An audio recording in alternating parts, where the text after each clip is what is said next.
Church and Pastor Charlie's Toolbox. You know, a lot of people don't understand that in order to do a project well, you need to prepare ahead of time. You have to ask yourself, do I have enough lumber and other materials? How much do I need and of what size? Do I have enough fasteners? And what kind of fasteners? Am I going to use screws? Am I going to use nails? Am I going to use glue? Or am I going to use a combination of these?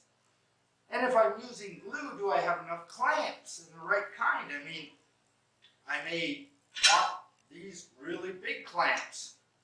I may want little clamps like this, you know, just to come on, just to hold things together. Just squeeze that together. Or if I've got something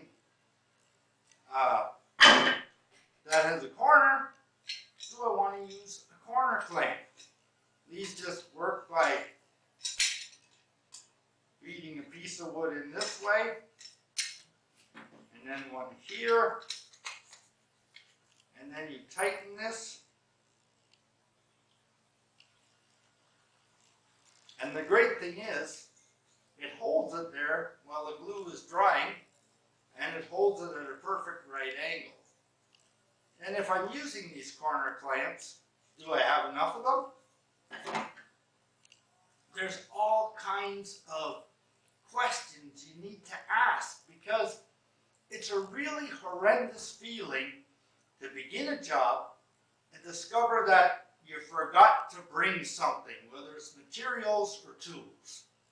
And depending on how far you have to travel to get whatever you forgot, you could waste a good part of a day going somewhere to pick up a forgotten item. It's going to cost you in time lost. I mean, often contractors will order in more than they need just to be sure that they don't have to make an extra trip somewhere. Now today, we're hearing from John the Baptist in our lesson from Matthew 3, 1 to 12. And John's message isn't about himself. It's a message for other people.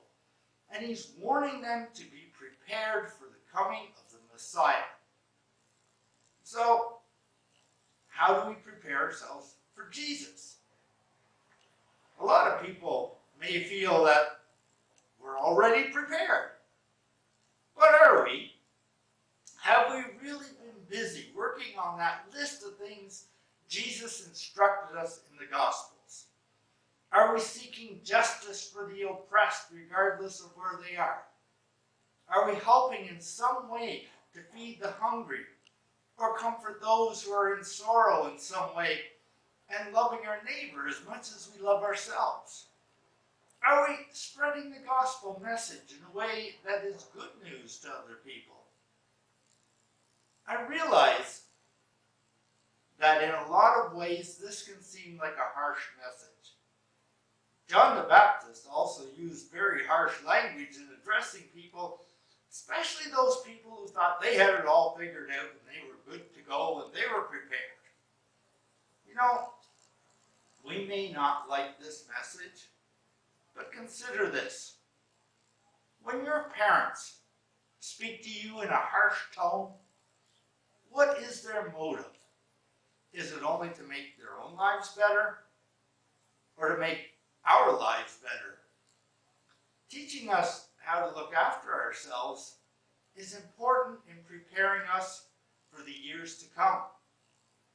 Our loving parent in heaven is also wanting to teach us to prepare. So what are we waiting